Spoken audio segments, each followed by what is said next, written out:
सोनम रघुवंशी ये नाम आज तक देश भूला नहीं है। दरअसल सोनम जिस तरह से रिश्ते और भरोसे का कत्ल किया था, वो एक पत्नी के नफरत की ऐसी मिसाल है जो शायद ही कभी देखने को मिला है। वैसे तो मोहब्बत में फरेब और कत्ल की ये कोई पहली दास्तान तो नहीं थी, पर सोनम की खौफनाक साजिश और इंदौर के कारोबारी राजा रघुवंशी की हत्या ने पूरे देश में सनसनी फैला दी थी। वहीं इस मामले में अब मेघालय पुलिस ने चार्जशीट दाखिल कर दी है, जिसमें खुलासा हुआ है कि राजा रघुवंशी की हत्या की साजिश उनकी पत्नी सोनम ने अपने प्रेमी और 3 सुपारी किलर्स के साथ मिलकर रची थी। हनीमून ट्रिप पर खेला गया यह खौफनाक खेल किसी फिल्म स्क्रिप्ट से कम नहीं है। पुलिस की चार्जशीट में दर्ज कहानी सुनकर आप भी दंग रह जाएंगे। नमस्कार, मैं पायल शुक्ला और आप देख रहे हैं 24 न्यूज की खास पेशकश आखिरी चीख। जी हाँ, जब राजा रघुवंशी की आखिरी चीख की पूरी दास्तान पुलिस ने अदालत में पेश की।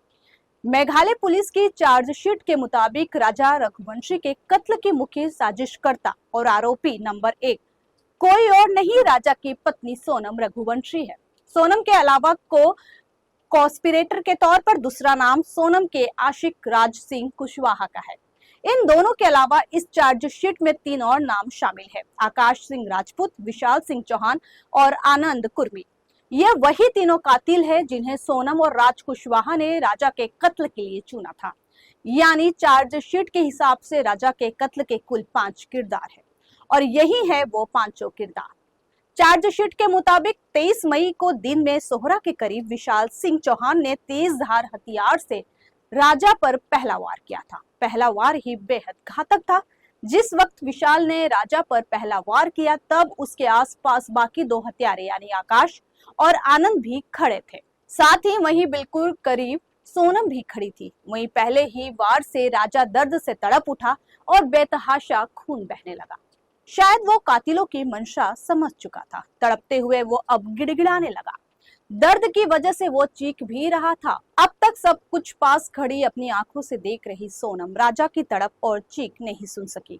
वो उसका खून देखकर भी घबरा गई। शायद वो राजा से नजरें भी नहीं मिलाना चाहती थी, इसलिए तुरंत वो राजा से दूर चली जाती है। इसके बाद विशाल फिर से उसी हथियार से कई बार राजा पर हमला करता है। थोड़ी देर बाद जब राजा की चीख खामोश हो जाती है, तब दूर पीठ पीछे किए खड़ी सोनम वापस लौटती है। विशाल से पूछती है कि राजा मर गया या अब भी जिंदा है। इसके बाद जब उसे यकीन हो जाता है कि राजा मर चुका है, तब तीनों कातिलों के साथ सोनम भी लाश उठाने में मदद करती है और फिर सब मिलकर उसे खाई में फेंक देते हैं। इसके बाद सोनम तीनों कातिल के साथ तेज कदमों से कुछ दूरी तक चलती है और फिर तीनों को एक जगह छोड़कर वहां से अकेले निकल जाती है। चार्जशीट के मुताबिक 23 मई से पहले सोनम ने अपने पति राजा को मारने की 3 और कोशिश की।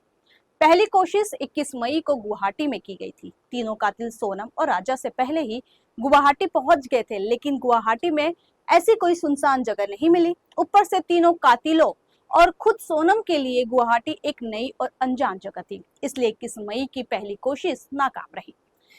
इस पहली नाकाम कोशिश के बाद ही सोनम ने अपने प्रेमी राज कुशवाहा के साथ मिलकर अचानक मेघालय जाने का प्लान बनाया। 21 मई को सोनम और राजा मेघालय पहुंचे। वहां पीछे पीछे तीनों कातिल भी मेघालय पहुंच चुके थे, क्योंकि सोनम लगातार फोन पर उन्हें अपना प्लान, रूट सब कुछ शेयर कर रही थी। शिलांग पहुंचने के बाद 21 की शाम को ही राजा को मारने की दूसरी कोशिश की गई।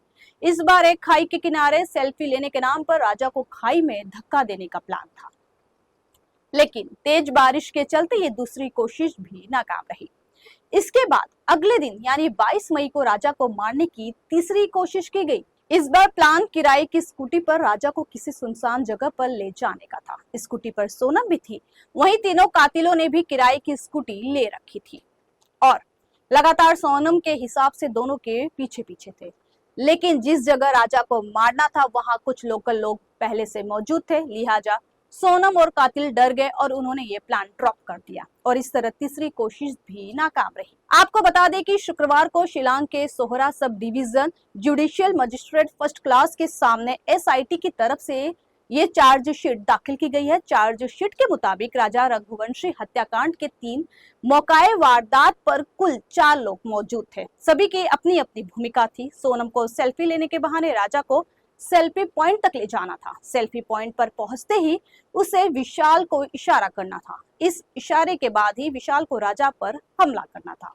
विशाल तीनों कातिलों में वो कातिल था जिसे राजा पर पहला वार करना था। अगर राजा उसके काबू में नहीं आता तब बाकी दोनों कातिलों को आगे आना था। चार्जशीट के मुताबिक बाकी दो कातिलों को मौका ही नहीं मिला, क्योंकि सोनम के इशारा करते ही विशाल ने दाव यानी छोटी कुल्हाड़ी से राजा के सिर पर पीछे की तरफ से एक के बाद दो वार किए। दूसरा किलर आकाश सेल्फी पॉइंट से कुछ दूरी पर ही बैठकर निगरानी कर रहा था ताकि कोई वहां अचानक आ जाए तो वो आगाह कर सके। जबकि आनंद भी विशाल के करीब ही था। वो आनंद ही था जिसकी आईडी कार्ड पर सिम खरीदे गए थे। जबकि सोनम का प्रेमी राज कुशवाहा शिलांग से दूर इंदौर में बैठा लगातार सोनम को गाइड कर रहा था। इन पांचों के अलावा चार्जशीट में सबूत मिटाने और कातिलों की मदद करने के लिए तीनों और लोगों को भी आरोपी बनाया गया है। इनमें से एक है लोकेंद्र तोमर, दूसरा बल्ला अहिरवार और तीसरा शिलोम जेम्स। ये तीनों वही हैं जिन्होंने इंदौर में कत्ल के बाद वापस लौटी सोनम को पनाह देने और जरूरी सबूतों को जलाने में मदद की थी। मेघालय पुलिस के मुताबिक इन तीनों को लेकर जल्द ही एक सप्लीमेंट्री चार्जशीट भी दाखिल की जाएगी। 790 पन्नों की चार्जशीट में मेघालय पुलिस ने उन तमाम सबूतों का भी जिक्र किया है जो आरोपियों के खिलाफ है। इनमें कई सीसीटीवी कैमरों की तस्वीरें, मोबाइल की तस्वीरें, स्टे होम, किराए की स्कूटी और मोबाइल के कॉल डिटेल्स भी शामिल है। चार्जशीट पे राजा के कत्ल की पूरी कहानी, कत्ल की साजिश की कहानी भी कलमबंद है। मेघालय पुलिस के मुताबिक फरवरी 2024 में जैसे ही सोनम और राजा का रिश्ता तय हुआ तभी से सोनम ने साजिश बुननी शुरू कर दी थी। वो राजा से शादी करना नहीं चाहती थी पर घर वालों के खिलाफ भी नहीं जाना चाहती थी। दरअसल उसे डर था कि शादी से इनकार करने पर दिल के मरीज उसके पापा को कुछ हो न जाए, लिहाजा वो ऐसा रास्ता ढूंढ रही थी जिससे ये शादी न हो पाए। राज के साथ मिलकर उसने जो पहली साजिश बुनी उसमें किसी का कत्ल नहीं होना था। इंदौर में ही एक नदी किनारे सोनम को अपनी स्कूटी पार्क करनी थी, अपना बैग आईडी वहीं छोड़ना था और गायब हो जाना था ताकि घर वालों और दुनिया को ये लगे कि नदी में डूबने से उसकी मौत हो गई हो और शव बहते हुए दूर चली गई। लेकिन इत्तेफाक से ये आइडिया काम नहीं कर पाया। तब नदी में पानी ही कम था। अब सोनम और राज ने फिर से साजिश बुननी शुरू की। इस बार की साजिश बेहद खतरनाक थी, लेकिन इस साजिश में भी राजा का कत्ल नहीं होना था। प्लान ये था कि इंदौर के एक सुनसान इलाके में सोनम की स्कूटी में आग लग जाएगी। स्कूटी के पास एक लड़की की शव बरामद होगी जो कि बुरी तरह जली हुई होगी, जिसकी शिनाख्त नामुमकिन हो। लाश वही कपड़ा पहने होगी जो सोनम के है। पास में सोनम के ही आईडी कार्ड भी मिलेंगे। पर इस साजिश को अमल में लाने के लिए जरूरी था कि एक लड़की का कत्ल हो। सोनम और राज ने सोनम की कदकाठी वाली एक लड़की की काफी तलाश की, पर इस बार भी बात नहीं बनी और ये आइडिया भी फेल हो गया। अब मई का महीना शुरू हो रहा था। शादी की रस्मों के दौरान सोनम का अब घर से निकलना मुश्किल था, लिहाजा आखिरी बार 1 मई को सोनम और राज मिलते हैं और आखिरी साजिश बुनते हैं। इस बार उनकी साजिश के तहत राजा रघुवंशी को मरना था, पर मौत ऐसी जो हादसा नजर आए और यही से हनीमून किलिंग के आइडिया ने जन्म लिया। 20 मई को हनीमून के लिए सोनम और राजा इंदौर से गुवाहाटी पहुंचते हैं। तीनों कातिल एक दिन पहले ही गुवाहाटी पहुंच चुके थे। पहला प्लान यही था कि 20 मई को ही गुवाहाटी में राजा को मार दिया जाए, पर राजा को मारने के लिए कातिलों को ऐसी कोई सुनसान जगह मिली ही नहीं, लिहाजा तीसरा प्लान भी फेल हो चुका था। वहीं गुवाहाटी का प्लान फेल होते ही सोनम का ही आइडिया था कि वहां से इंदौर लौटने की बजाय मेघालय जाया जाए। 21 मई को दोनों मेघालय पहुंचे थे। तीनों कातिल भी उनके पीछे पीछे मेघालय आ गए थे और इसी के बाद वहां खूनी वारदात को अंजाम दिया गया था।